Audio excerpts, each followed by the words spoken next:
Xanımlar və cənablar, Tanrı sizi bərxudar və bəxtiyar eyləsin. Xahiş edirəm yayımı paylaşın, auditoriyamız çox olsun. Bundan əlavə, burada dediyim xəbərlər və digər xəbərlərlə, o xəbərlərin subutları ən azından məntiqi əsaslarından canlı yayımlarda, YouTube kanalında danışırıq. Və istər bu yayımı izləyin, istər onu izləyin, bəyənin, paylaşın, bacaranlar kəssin, paylaşsın. Görürsünüz İlham Əliyev məndən İlham Əliyev köpək kimi qorxur ki, mənim TikTokda canlı yayınma izin vermirlər. Çıxan kimi vururlar. Çünki İlham Əliyev qorxur da məndən, açıqca qorxur. Dəyərləmədələrim, dəyərli soydaşlarım, deməli mən 2-3 xəbər verəcəyəm, dəhşətli xəbər verəcəyəm. İlham Əliyevə vaxt qoydular. İlham Əliyevə vaxt qoydular. İndi ondan danışacağım. Bildiyiniz kimi İlham Əliyev Ərdoğana xahişdən, Ərdoğana xahiş edərək Avropanın toplantısına qatıldı Albaniyada. Üstəlik də Ərdoğanın yenə xahişi ilə Ursula von der Leyen xanımla danışdı. İlham Əliyev kimdən nə xahiş elədisə heç kim yerinə yetirmədi. İstər Aşpaya qayıtmaq üçün Ursula xanımla, istərsə İngiltərə Başbakanına Zəngəzur gəmisinin buraxılması üçün, deməli, istərsə İspaniya, Fransa və Ukrayna rəhbərlərindən özəl görüşmək üçün heç kim İlhamla görüşmədi. Heç kim Putinin adamı Macaristan rəhbəri Orbanla başqa heç kim İlham Əliyevin yanında durmaq istəmədi. Heç kim özəl görüşmədi. Ancaq tokalaşmaq belə, üzünə gülmək, mırt tutmaq. Birisi də Avropalılar elədir ki, sən 50 il türm həbsdə yatası cinayətkar o, sənlə də gülə-gülə danışırlar. Ona görə dəyərləmədələrim axırda İlham Əliyevi yeməyə buraxmadılar. Paşinyan yeməyə gedibdi. Paşinyan yeməyə gedibdi. Bütün liderlərlə yemək yiyir. İlham Əliyev yeməyə buraxmadılar. Putinin sukası olduğuna görə İlham Əliyev boynunu büküb tək yemək yeməsin deyə, ayıbdır deyə ev sahibliyi eləyən Albaniyanın başbakanı özünlə tək balaca otaqda çörək yedilər. İndi baxın, Avropanın ən balaca devləti Albaniya lazımdırmı? İlham Əliyevə lazımdır liderlərin. Albaniya kimdir? Ən balaca, ən kasıb, ən nə bilim, qıraqda qalan ölkəsidir. Lazımsız belə deyək də bir növdə. Ev ölkəsidir. Albaniyanın rəhbərindən İlham Əliyev oturur. Çünki içəri buraxmadılar, amma Paşinyan dünya liderlərindən çörək yiyir. Üstəlik, bunları mən dilə gətirəndən sonra birbaşa siqnal çatdı və bildilər ki, artıq İçərdən xəbərlər gəlir, başqaları da qınadı. Nə İlham Əliyev Avropadan istədiyini aldı zərrə qədər, nə də Avropa İlham Əliyevdən istədiyi o sülh müqaviləsində müəyyən məsələlər də onu ala bildi. Axırı ki, İlham Əliyev nə istəsələr İlham Əliyevdən, İlham Əliyev dedi, mənə zaman verin. Putin belə məni sıxır, İran məni sıxır, o sıxır, bu sıxır. Yəni, dəyərli vətənlərim, İlham Əliyevə ayın 20-sinə kimi, yəni may ayının 20-sinə kimi vaxt qoydular. Baxın ha, getməyinə peşman oldu. Yarımçıq qayıtdı. Heç kim görüşmək, özəl danışmaq istəmədi və heç kim danışmadı.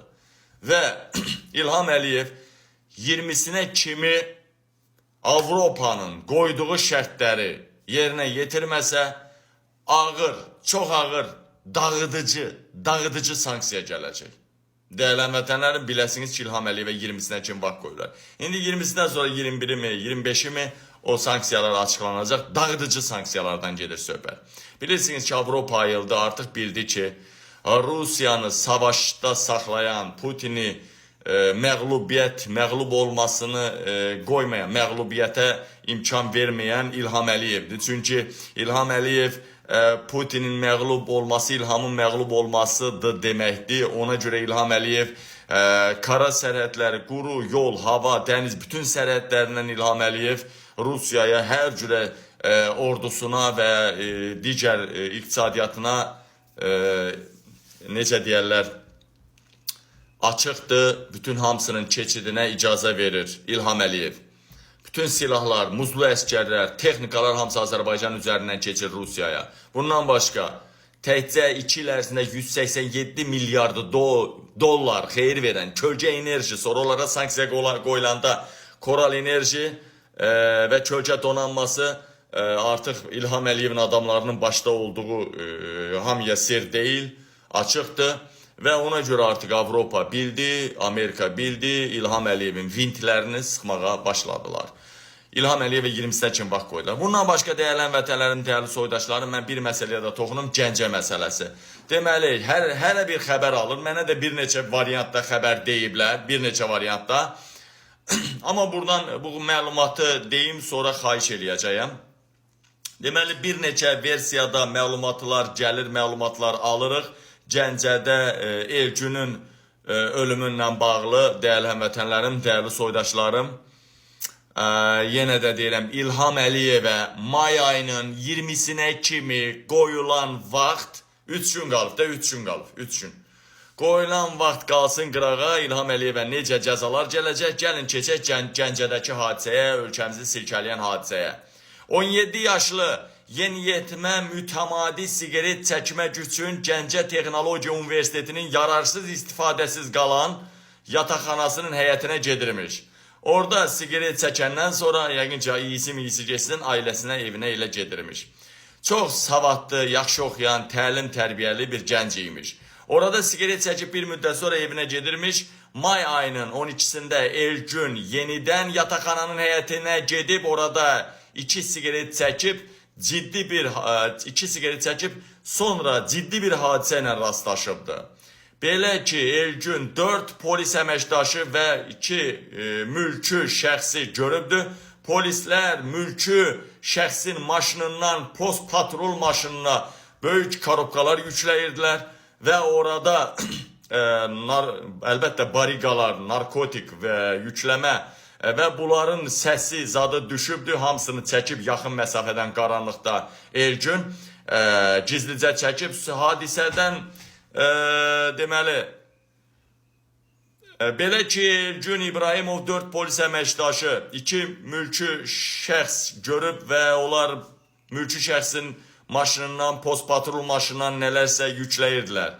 Elgün də gizlicə bunları görüb çəkirmiş. Hadisədən sonra məlum olub ki, həmin şəxslər Gəncənin Baş Polis İdarəsinin cinayət axtarış reisi Ramin Mehdixanlı, onunla birlikdə 3 polis əməkdaşı və 2 narko tacir olubdu.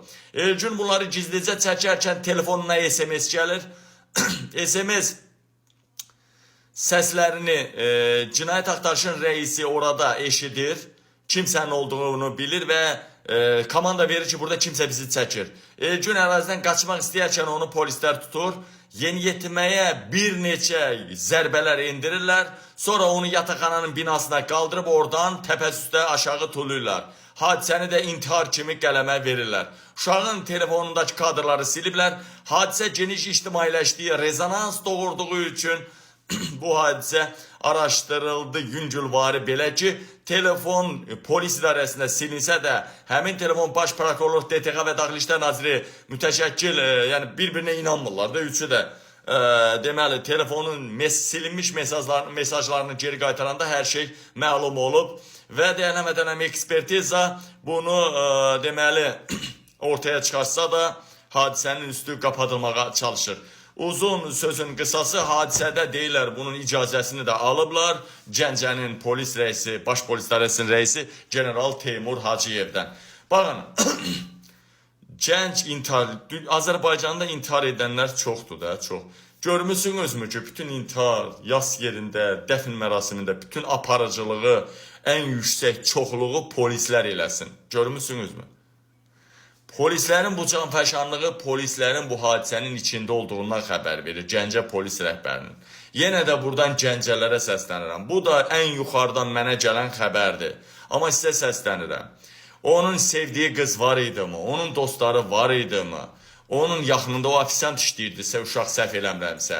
Yəni, sizlər bizə, şəxsən mənə, mənim nömrəmi canlılardan götürə bilərsiniz. Mənə məlumat verin, daha dəqiq. Bəlkə bu məlumat da biraz dolaşıqdır, biraz yanlışdır. Amma mən ən yuxarıdan aldım məlumatı.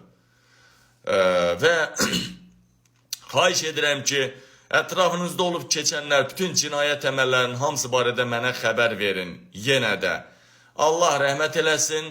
Azərbaycan yenə də Gəncədə bir nəfər dünyasını dəyişdi. 18 yaşında Allah bilir bunların nə əlaqəsi var imiş, onu da öldürdülər.